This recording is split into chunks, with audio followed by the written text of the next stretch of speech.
Good afternoon, y'all. Today I will be discussing my research topic, booze in British battles, contradictory policies on alcohol during World War I. A few months after the outset of the war, Prime Minister Lloyd George announced to Britain, "We are fighting Germany, Austria, and drink. And as far as I can see, the greatest of these deadly foes is drink." But how true was this? Rum was everywhere on the battlefield.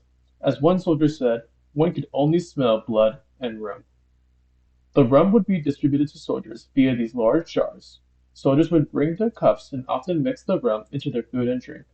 SRD was the acronym for Supply Reserve Depot, but it was better known by the soldiers as soon runs dry. Before moving forward, I have four preliminary questions. First, who believed alcohol was a strategic resource? Second, who believed alcohol affected the morale and/or performance of soldiers? Third, how was alcohol distributed to soldiers? And finally, why did the British government nationalize alcohol distilleries and pubs, and what groups or interests did oppose in doing so? I also have three main points throughout my research. One, the British government struggled to supply rum to their soldiers. Two, soldiers and officers had mixed feelings about rum rations. And three, the success of British policy on alcohol was not always clear because of non-aligned goals. First, we must understand what was the War Cabinet and what was the Central Control Board. The War Cabinet met to discuss and resolve issues plaguing the Empire's war effort. The Central Control Board, on the other hand, was responsible for partially nationalizing the drink trade and enforcing strict regulation upon private retail and production of drink. In 1917, the War Cabinet met to discuss the growing rum shortage. Despite Lloyd George's war on drink, the War Cabinet requisitioned as much alcohol as possible and purchased new distilleries. This displays a separation of public and private knowledge because the public had no knowledge of these meetings. To the public, the British government was waging a war against drink. In Parliament member Whittaker's report, we see that drunkenness arrests are decreasing. This is because one of the regulations enforced by the Central Control Board limited the hours and days alcohol can be sold. Parliament member Whittaker then presents testimonies that praise the effects of the Central Control Board. I find it highly unlikely that there wasn't any constructive feedback. It is more likely Whittaker embellished the success of the Central Control Board. Since the Central Control Board was his administration's invention, its success would boost his administration's public approval. However, the public in Scotland was not as enthusiastic. This hints that not everyone was in favor of the Central Control Board. Moreover, it displays the effects of the rum ration. The reason rum and other liquor was being regulated so heavily is because much of it was being transported to the Western Front. This brings me to my next question. What did journalists think about the rum ration given to soldiers? I used Frank Atkins and R.M. Dix's editorials to display the efficiency debate. The efficiency debate centered on whether or not alcohol had any place in the military or civil society. A few months after the onset of the war, Frank Atkins wrote Alcohol versus Efficiency.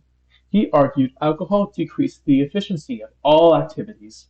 He cited a Navy captain's testimony to illustrate the negative effects of drinking the rum ration. He then inferred efficiency is harmed in all activities, including civil.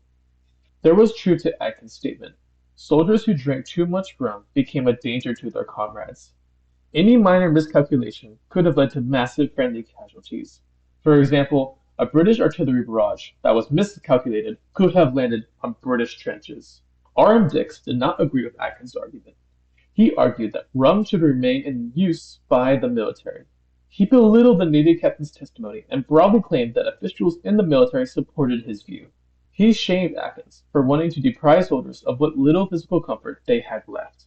There was also some truth to R.M. Dix's argument. Morale was not a concrete thing, nor was it easy to measure. Through testimony and photography, there was some evidence that soldiers' morale did improve somewhat after drinking the rum ration. How can photography improve our understanding of the rum ration? It has helped me in two ways. First, it helped me understand how the rum ration was distributed. Secondly, it helped me understand a photographer's purpose in taking their photograph of rum. Each photo was once censored by the Ministry of Information, but they also had the second duty of relaying information from the Western Front to military officers and government officials. This photograph displays a rum store. Rum would be transported to these large warehouses beside a port. Trains and logistics trucks would then transport rum to logistics centers close to the Western Front.